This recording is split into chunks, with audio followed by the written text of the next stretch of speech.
ब्रह्मा गुरुर्विष्णु गुरुर्देवो महेश्वरः गुरुसाक्षात् परं ब्रह्म तस्मै श्री गुरवे नमः तस्मै श्री गुरवे नमः तस्मै श्री गुरवे We are in Amrita Anubhav, chapter 7, OV 267. And here,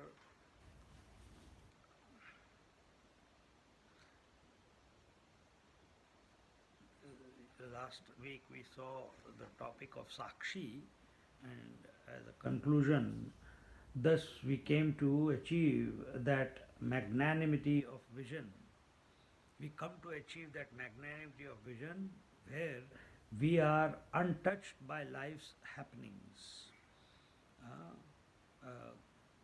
It is all Atma Leela, meaning the game of the self. Self playing with itself. It's my sport, it is my own creation, I cannot but love it. So, just at the totality level, in the totality, individuality can only be imagined. In the total waters, a wave can only be imagined. Actually, it is all waters. In the gold, ornaments can be imagined. You are touching, feeling, tasting, experiencing nothing but gold, but you are calling it an ornament. Similarly, all that there is this divine, and divine playing with divine. Coming to this assertion, to this conclusion, that this divine is not other than the self that I am, and this whole thing that is going on, the game of the waker with the waking world, dreamer with the dream world, and the absence of both, is all a sport of the self. And in this way, how does this Atma Leela go on? How does this game of the self go on? It says, one moment.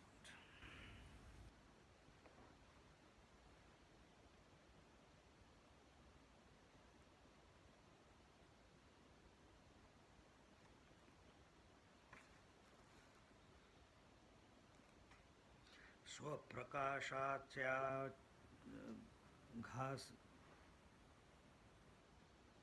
घासी घामसी जेवता बहु येगेसी वेचेना परिकुशी वाखही न पड़े. The Atma Tattva, that means the self, the light of consciousness, speedily consumes everything, and yet the consciousness neither has overfilled itself to the brim, nor has it remained empty stomached. This Ovi is the form of a beautiful imagery of the Paramatma consuming food. When someone eats from a plate, the object eaten is other than the one who eats. The result is that at the end of the eating, the plate is empty and the stomach is full. But in the case of Paramatma, this law is not applicable. This I, the pure consciousness, is illuminating every experience in the waking and dream planes of consciousness. Thereafter, in the deep sleep, all experiences are consumed. This game of eating and consuming, manifestation and unmanifestation, is going on. When the Atman is enjoying the waking and dream state,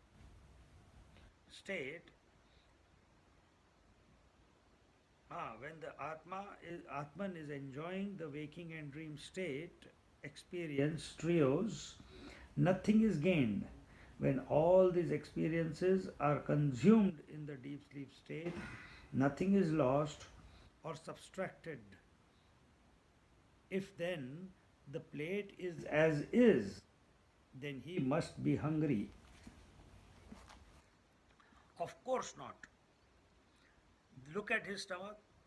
There are no wrinkles as in the case of a hungry person. He is all full because it is all a game he is playing. From the infinite, nothing can be subtracted, and to the infinite, nothing can be added. We have taken different bodies in innumerable past births, but I continue to be the same. And what is that? That I am continue to be the Atman, the self. When we take a total view of the creation, there is a meaning in the existence of every being.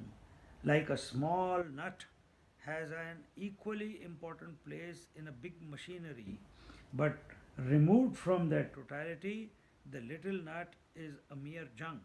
Therefore, a real devotee is one who accepts everything that happens as the divine blessing.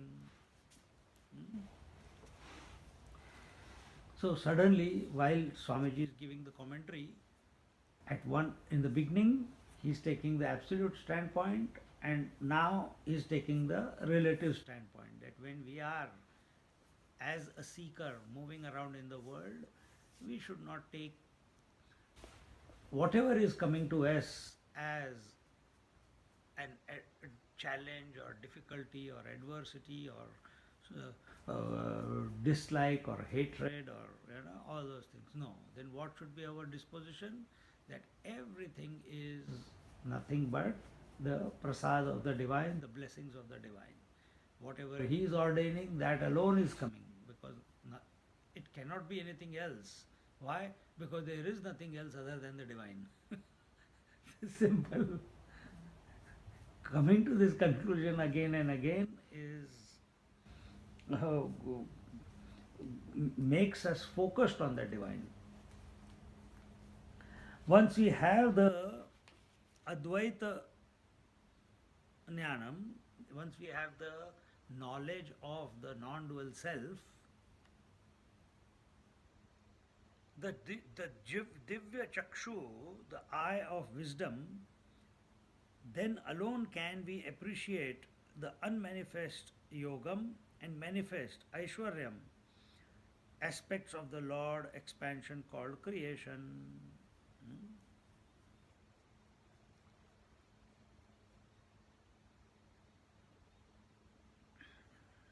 So, unmanifest yogam, unmanifest meaning where we withdraw from everything to be established in the self, and Aishwaryam is where we expand from the self and to spread our own glory. And this is what is happening. We must not create a point, a disposition in our mind as a spiritual seeker that waker, dreamer, deep sleeper are to be discarded. Can you discard them? No. Then how to look at them? That waker and dreamers with their respective world are my glory, is my manifestation, is my expansion. Aishwaryam, it is my vibhuti. Because waker and dreamer with their respective world, when they come, nothing has been added to me. It is just the self expressing as all that. And when everything is withdrawn back into the deep sleep state, yoga sthiti, absorption, then nothing has been taken away or added to me. Again, the same way. Keeping this disposition, interacting with the whole experience of life in this manner, will bring about,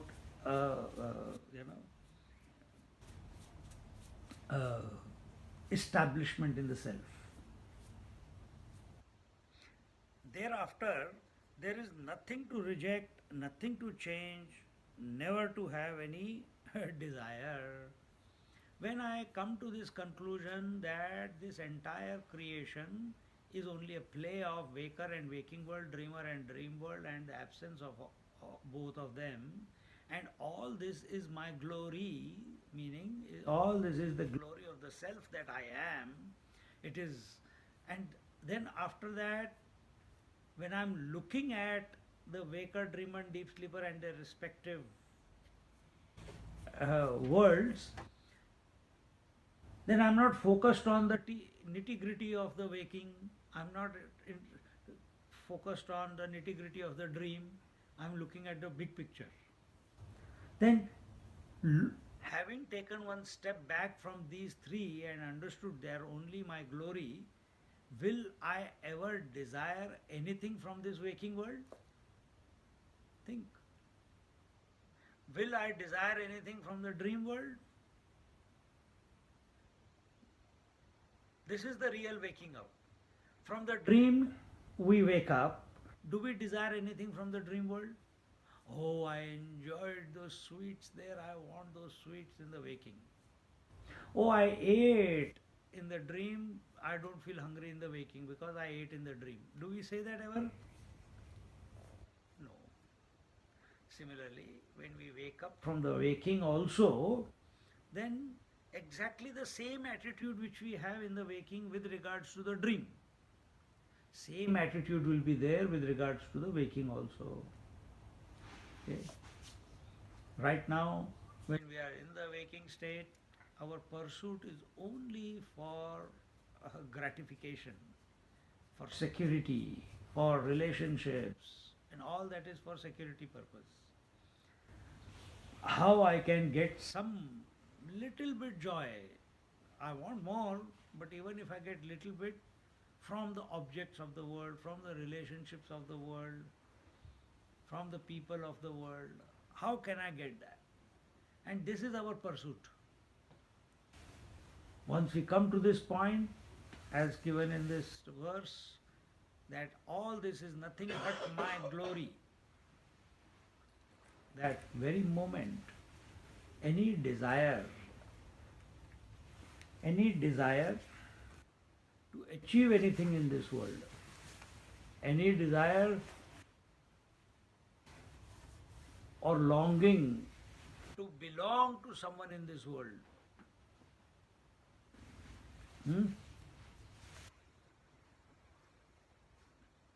that this person completes me, this much wealth makes me happy, aspirations, ambitions, all this becomes zero. Why? Because such a person who has come to see the glory of the self within himself,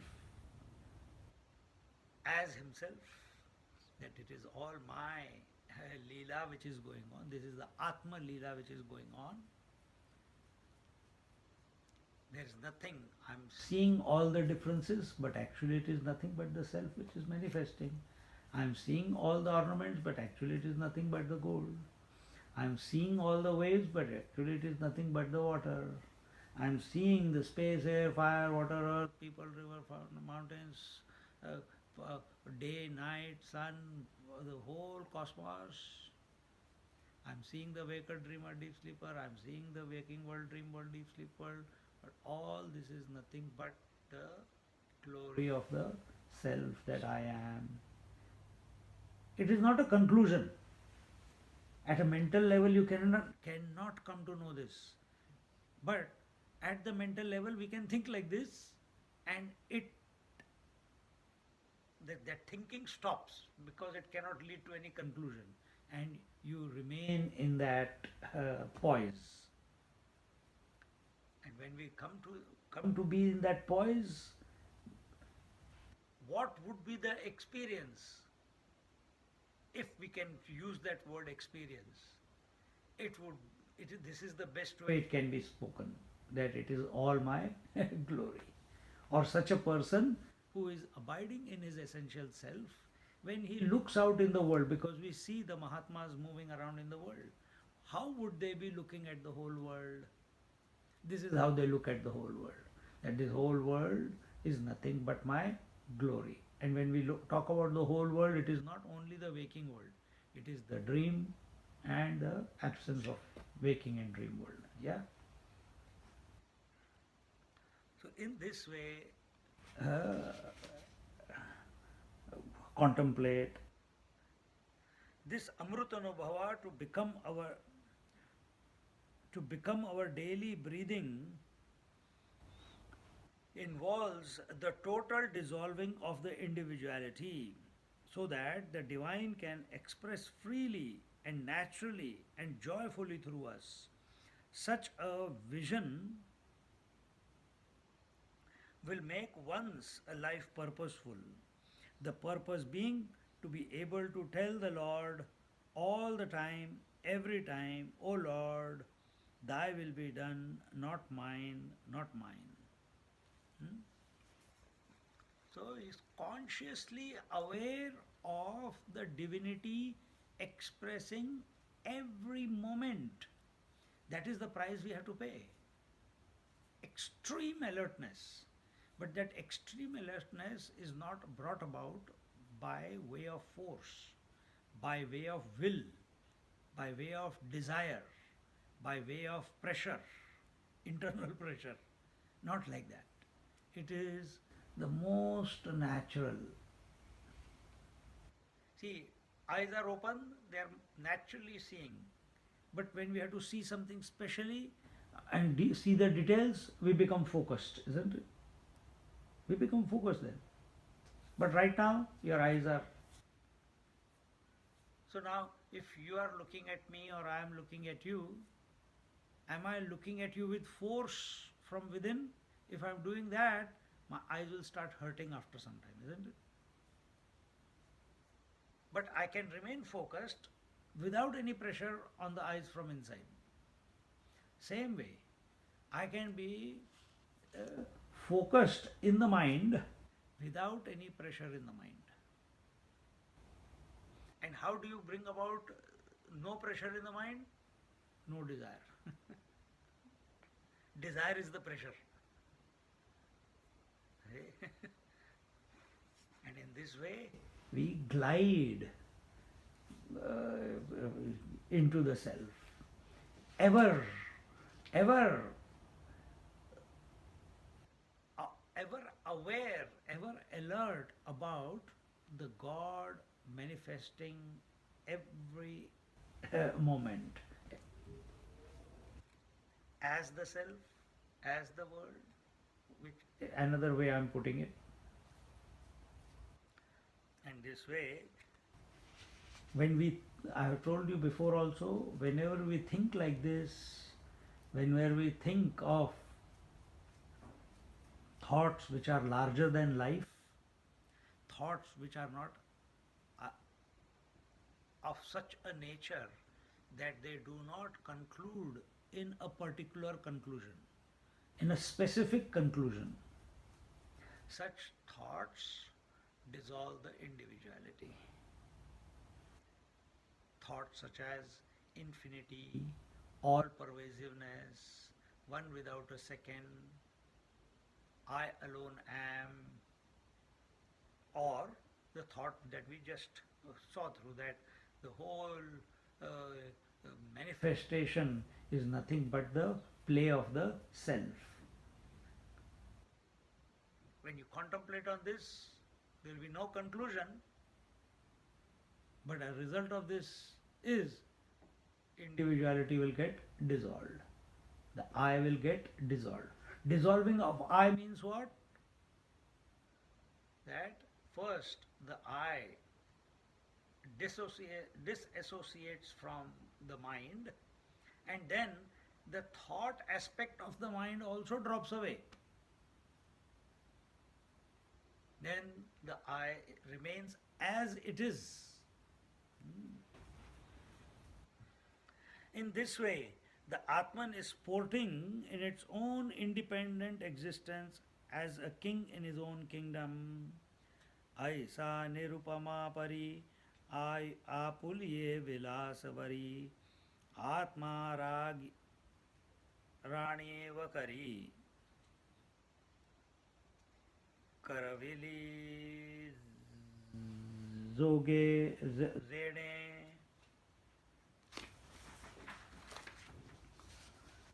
Thus, the Atma manifests the world as his sport and rules over it.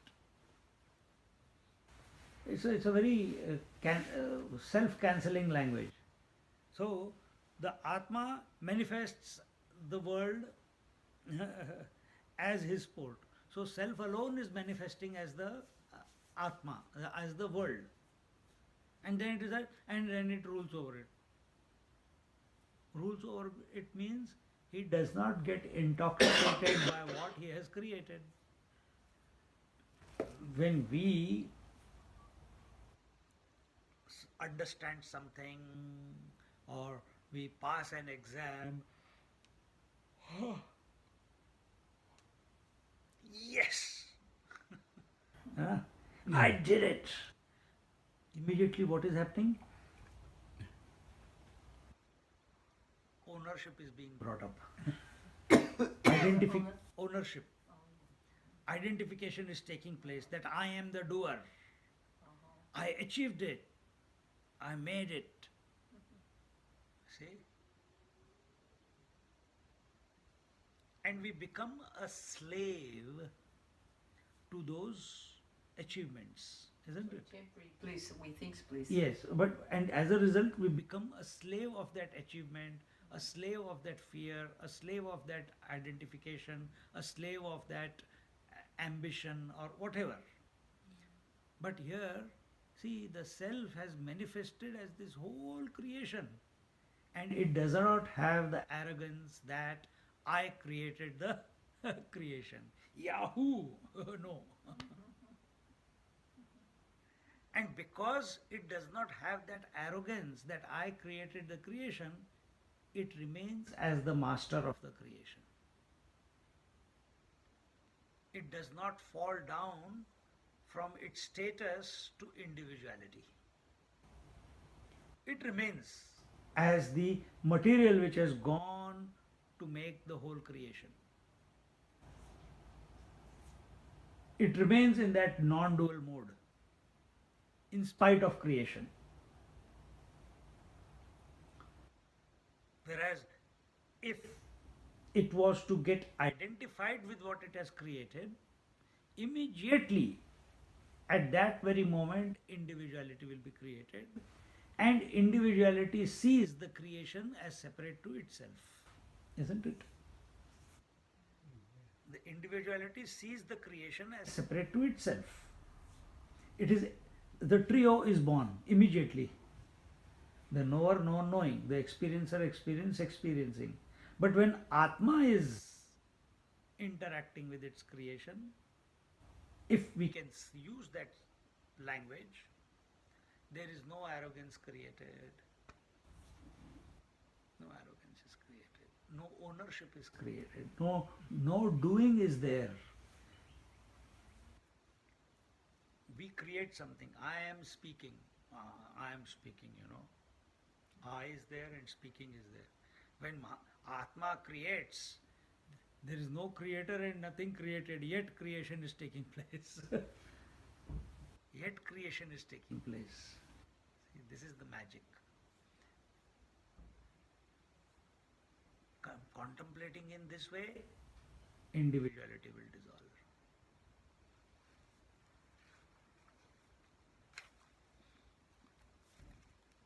Such being the case, where is the question of unhappiness? Joy is the reality. How to die to the misery and start living joyfully in this very body, in this very world, in spite of these very individuals. The Nirupana, this Nirupana Vastu, that which is incomparable, that Atma Tattva is sporting in his own glory, like a king who lives in his kingdom in total freedom. When this is experienced in the death of one's own personality, thereafter one lives a life casually, like a child, with no strained effort to behave in any particular way, keeping the individuality at the lower ebb. A child does not think that this is not the right environment to cry, I will go home and cry. The child does not think that, oh, this toy is not mine, I should not touch it. These things, these thoughts don't even appear. So the child is spontaneous. It cries also spontaneously, it laughs also spontaneously, it is mischievous also spontaneously. There is no corruption in the child's mind. He is being who he is or she is at that very moment. What you see is what you get. There is no dual personality there. If he is hungry, he is hungry. There is no question about it. And he will make sure everyone knows that he is hungry. He is sleepy, he does not care about the world, who is going to pick me up, who is going to take me to bed, who is going to put will there be a nice soft bed or a hard bed, will there be a doona or a blanket, will they give me cushion or not cushion, what will happen if I go to sleep and I fall down, or if my legs fall on someone, and if I, nothing, he is feeling sleepy, boom, gone. Unconcerned about the world. But for us, we are sitting in the class, if the sleep comes, we are concerned. We feel guilty. Hey, in the class, how can I sleep? And at night when we are sleeping and sleep doesn't come, there we are concerned, why sleep is not coming? Huh? We are in a particular environment, we've gone to someone's house, and oh, I should not eat in this manner, I should use knife and fork, I should use, behave in a particular manner. All this is concretization of the personality. Whereas a child is spontaneous. It's naturally living his life, isn't it? And then we train that child. Don't do this, don't do that, do that, do that.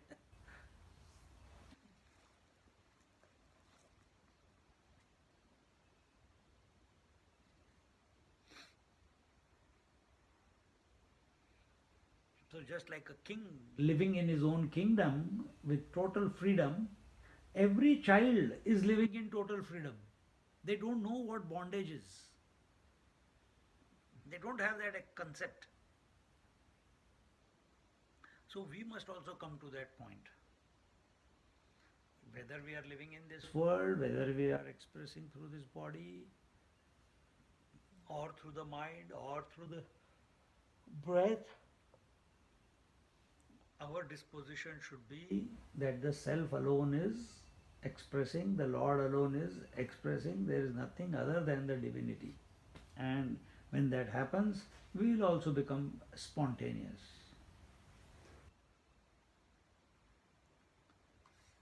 With no strained effort to behave in any particular way, keeping the individuality at the lower ebb.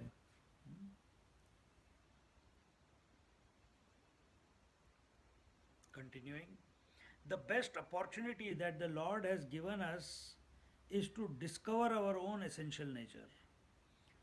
And that is we are blessed. We are blessed as individuals that we are even able to appreciate these thoughts, isn't it? That it strikes a chord within our heart when we read it or listen to it or talk about it with our friends, isn't it? That we are able to appreciate it. There are so many, they cannot, they read this, I don't know what they are talking about. The fact that we are even able to appreciate, be and remain alert, feel blessed in the presence of such thoughts, such ideas when they are being presented, or when they are coming to our ears, that itself is a blessing. The best opportunity that the Lord has given us is to discover our own essential nature. It is to this pursuit one must anchor oneself. The goal of one's life is the blissful, effortless existence that I am.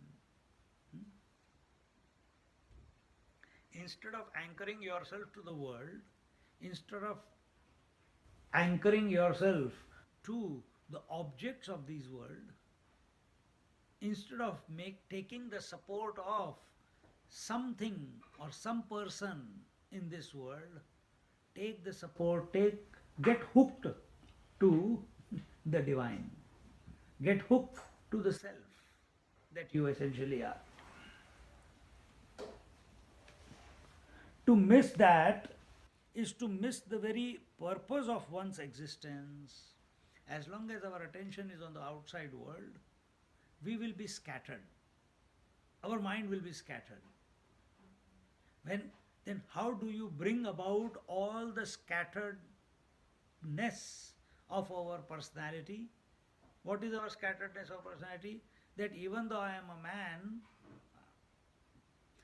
I continue to behave like or keep getting lost in the roles of being the teacher, being the son, being the friend, being the brother, being the employee, being the citizen, being the so many. This is the scattering of the self. But this manifestation is taking place. But when we get identified with this, any one of the scattered roles which are manifesting spontaneously, individuality becomes concretized, then duality becomes the norm, isn't it? Then how do I come, in spite of all this scattering of my personality, in spite of the scattering of waker, dreamer and deep sleeper, how do I remain the self? By focusing on the self. Be the self. Allow the phenomena to happen. Allow the manifestation, unmanifestation to come and go. But don't lose yourself. When you give value to the self as the self and stop giving value to the world, stop giving value to the waker, dreamer and deep sleeper and their respective worlds, automatically you will fall into that poise. Automatic. And that is told here. To miss this poise, to miss being the self, to miss focusing on the self, contemplating on the self, is to miss the very purpose of one's existence. See, very big thing Swamiji has said here. And it's not just Swamiji, the scriptures again and again roar the same thing, Instead of giving importance to the great grand truth, if one gives importance to the cause and effect and say that the creation is out of Maya or ignorance, it is indeed very frustrating. So yes, those thoughts were presented in various scriptures, but they were only so that we understand the scheme of the world, give it some understanding, we get some understanding how this whole thing came about. But it was not the purpose to prove that this is how it is. The purpose of that inquiry was so that we can come back to be established in the self. Inquiry is not to prove the world. See, knowledge is about the world. Knowledge is about the world. At the intellect level, knowledge is, you open your eyes, you see. I know it is a woman, I know it is a man, I know this is a sofa, I know this is a camera, I know this is a stand. Immediately it happens, isn't it? Immediately it happens. There's hardly any effort required to know, and if you put a little bit effort, you will come to know. This is knowledge. But inquiry, I don't have to inquire into you. You are already there, isn't it? So inquiry is what Enquiry is discrimination. Enquiry doesn't mean anything else. Enquiry means discriminating between the truth and the untruth. Only by enquiry we can come to be established in the self. And enquiry is to be employed not to determine this is right or that is wrong in the world. This is true and this is false in the world. No. Enquiry is employed only to ascertain that the self alone is. See.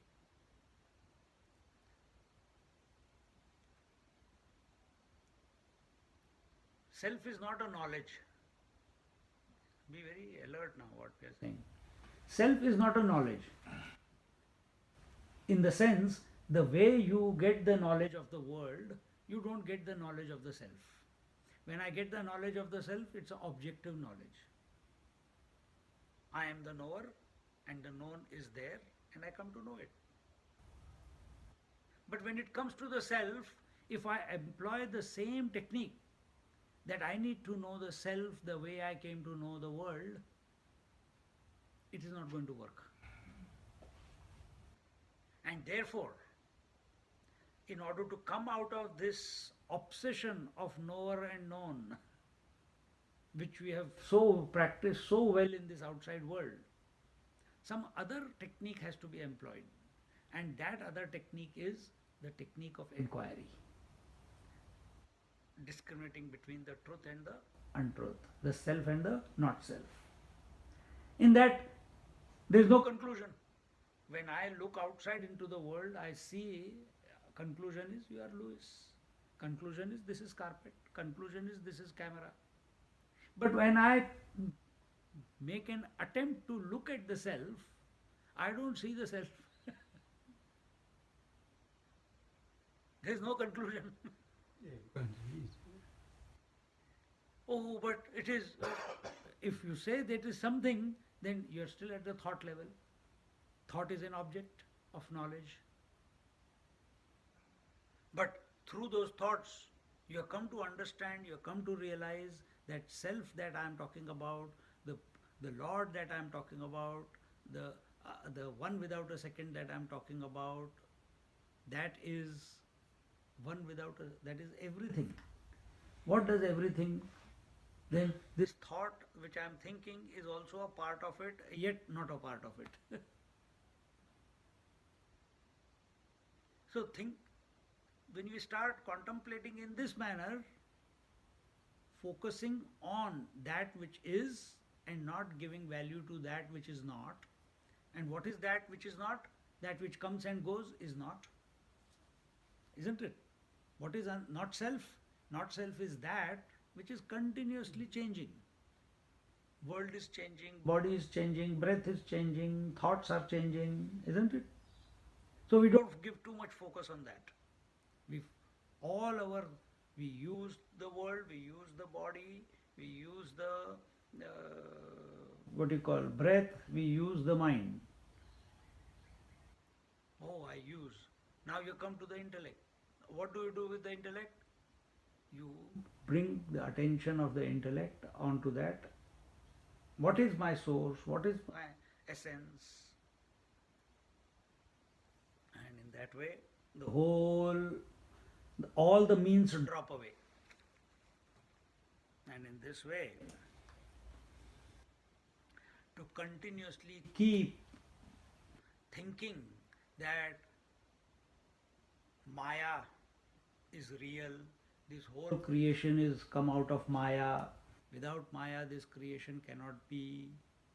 That a child cannot be without the father, the east cannot be without west, north cannot be without the south, past cannot be without the future, future cannot be without the past. All this is being caught up in the world. And what is this phenomena made up of? Cause and effect. So don't live life at the level of cause and effect. Instead of saying it, coming to this cause and effect conclusion, with alertness, come to the conclusion that it is the game of the divine. Initially it will be difficult, but keep banging away at it. So when we say, because of this happened. No, because, no, it happened. Story over. Don't ask the question, as Swamiji says, why and how. It happened. Oh, the world is going to dogs. Why is it? Who's the cause? Oh, I think this fellow or that fellow or this person or that president or this prime minister, the terrorist and this. No cause. It is like this. The world is going to dogs. Accept it. Don't give it because of this. At a relative level, it may be true, but we understand this world that we see in the waking plane is only 1/3 of our experience. Why should I give it too much importance? I should give it only 1/3 importance. But right now I'm giving 100% importance and 0 importance to the dream and the dream world and the absence of both.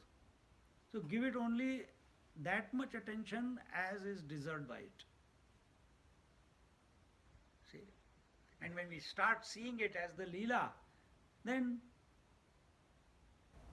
there will be no hatred, there will be a total acceptance, there will be unconditional love towards everyone. Then there is nothing to achieve, there is nothing to run away from in this world. Why? Everything is the manifestation of the self that I am. We use these words at this moment, but we are not the impact, what it's taking away everything from you. But the mind is going to create, oh, the thought is very freeing, but But what about me? But what about, the mind is saying, what about me? What about all the investments that I have made in people, in banks, in property, in all that? Oh my God. But you be the self and see the whole Leela, then not only your property and your relationships and your beings whom you have given value to are yours, the entire universe is yours. And that becomes a larger than life, what do you call, opportunity, which the mind becomes scared of. Again, first it is scared to drop, and now it is scared to accept that everything I am. So we have to go beyond both. And that strength to go beyond both will only come through discrimination. Only by focusing on the self that strength comes. Therefore, तया ते मणिपे अज्ञान ते न्याया भरले राम आता म्हणे तयाचे वचन उपसाहो आम्ही. To call this sport of the self as ignorance cannot be justified.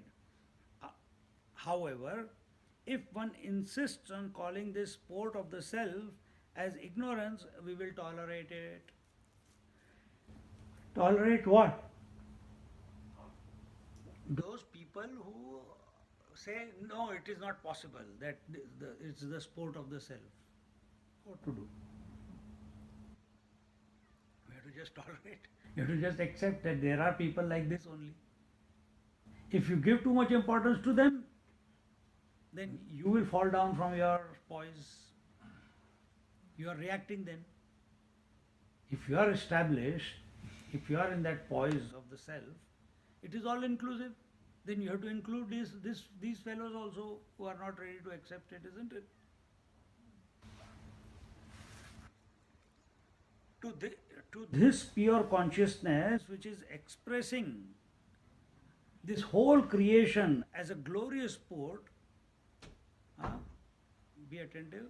Sorry. No, it's okay. Even while you are doing that, you have to be attentive.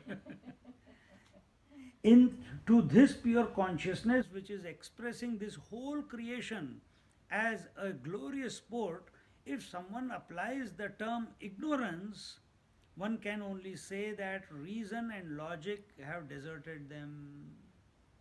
Hmm? In such a person, still, if such a person still insists that ignorance alone is the cause of the world, it is better to keep quiet, because even foolishness is an expression of the divine. Huh? Then the murders, the killing, the terrorists, the good, the bad, the ugly, the terrible, everything is the divine. Everything is the divine. That gold, that ring which a husband gives to someone as a present, as a in a matter of affection, it has so much value, it is gold. But that chain which someone uses to tie someone up to some place in captivity, that is also gold. From gold's point of view, it does not matter. It is an ornament or it is a source of bondage. It includes everything. It does not care whether it is that ornament is worn on a feet or on the ears or in the nose or on the head. Because the gold, that ornament is on the head, oh, I am very auspicious. That which is worn on the feet, nothing like that. So from the divine point of view, it's all inclusive. And the divine includes everything as divine. It cannot include everything as, oh, this is good, this is bad, but they are me. It cannot say that, isn't it?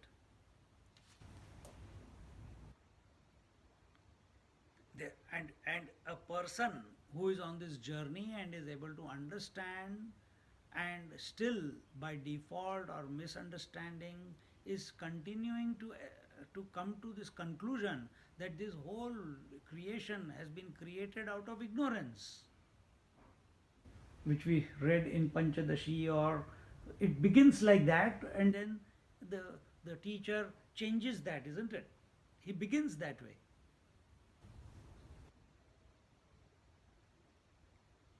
See, in Panchadashi we saw in the 7th chapter of Panchadashi, Atmanam ched vijaniyad ayam asmiti purushaha kimicchan kasya kamaya shariram anusanjvaret.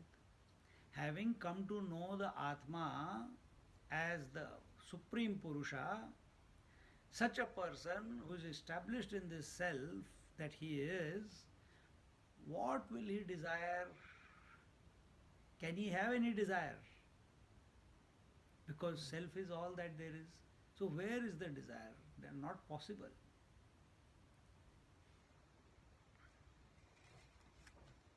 If the person is not established in the self, then he will see the duality. Then he will be in the clutches of the cause and effect. But here the teacher is saying it's better to keep quiet rather than give value, rather than give attention to this theory of cause and effect. Cause and effect is only at the relative level. At the absolute level, there is no cause and effect. So, if you want to wean your mind away from cause and effect, stop talking about it. Keep quiet. Be in silence. Contemplate on the self. Because the moment you open your mouth, your default process will start functioning.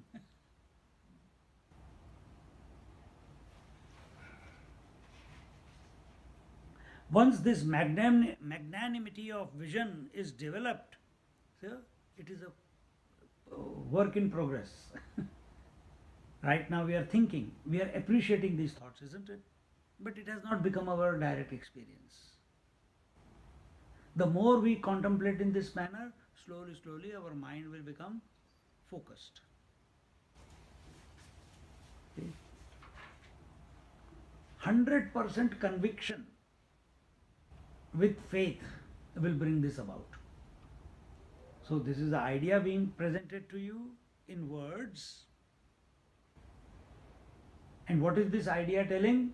That you have to go beyond these words. Self is not a word. Self is not a thought. Self is not an experience. Self is not something that can be known. Self is all that there is. Now, you are in the mind, you are thinking of the self as the word called self. It is objective in nature. See? Once the magnanimity of this vision is developed, where only oneness is perceived in spite of manyness, then life becomes relaxed, purposeless, and a joy where loss or gain makes no difference. See?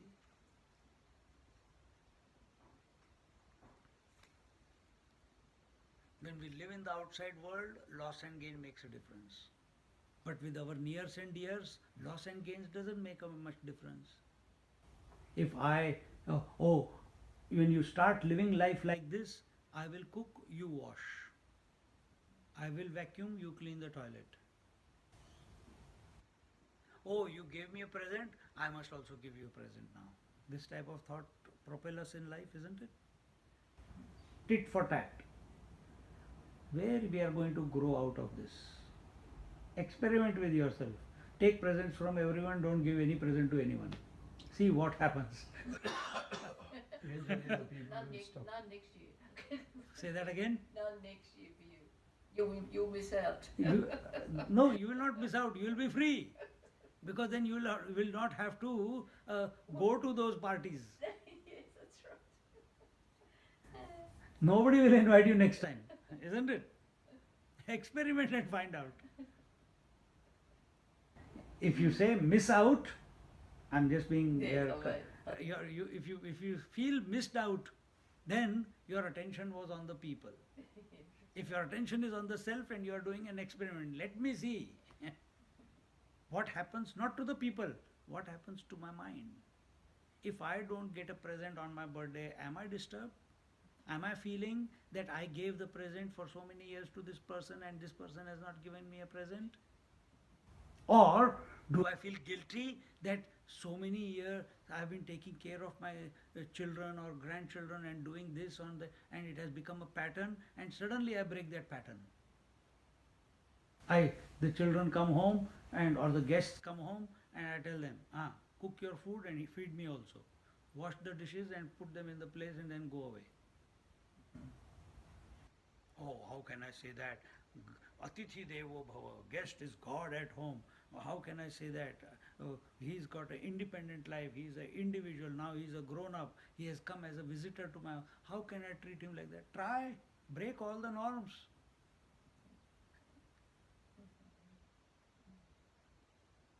But do it joyfully, not out of what? Not arrogance, not out of spite, not out of any hatred. In small things, do this experiment. When nobody is expecting anything, give them a present. I never give presents to children whom I know ever on their birthdays. But they get something when they least expect it. When they least expect it. I'll take them for a movie. Oh, okay.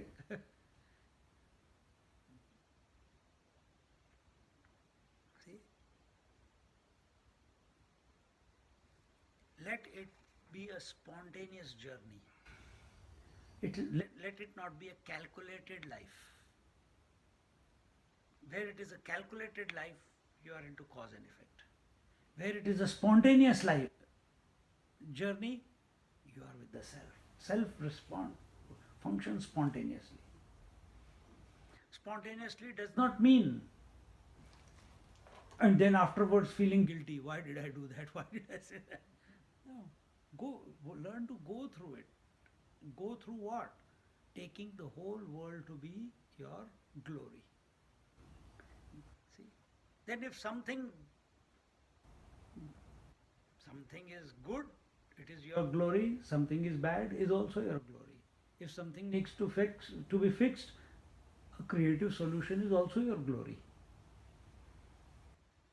See, and in this way, such a person. Oh, but how can we live a purposeless life? How will we? Then there is no purpose of living. By having a purpose in your life, what have you achieved? What have you achieved in life? Only strife, hard work, children moving away, loan payment to the banks, continuously worrying about this, continuously worrying about that, servicing this, loans, tax, voting. So many things are there, isn't it? Continuously the world is bombarding and demanding a response from you. In the same world that Mahatma also lives, totally carefree. Not concerned. World may demand, but he is not concerned. If it comes from within, the response will automatically come. But if it doesn't come, it doesn't come, and he's still okay. He doesn't want anything from anyone, he doesn't want to give anything to anyone. Because you can want something that you don't have, and you can give something to someone other. But there is no one who is other than him. Everything is his glory. And you cannot want anything because everything is mine. See, this is the disposition of the Mahatma. And if this is the case, then where's the purpose? Then where's the purpose? As a seeker, yes, there is a purpose. But when you are established in the self, and that is what we must not remain as a seeker all the time. In the sense, I want to know the truth, I want to know the truth. No, be the truth. That's what Jnaneshwar Maharaj is saying. You are already the truth. Recognize that.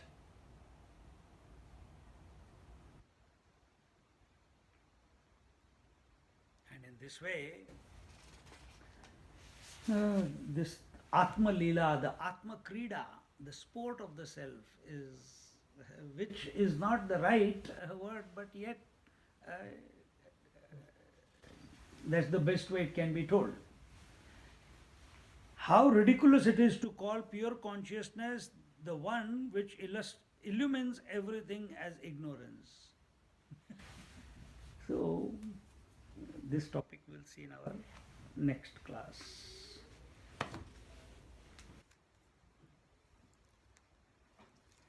So, Atma Leela, the play of the self, the game of the self, the sport of the self, that is what this whole thing is.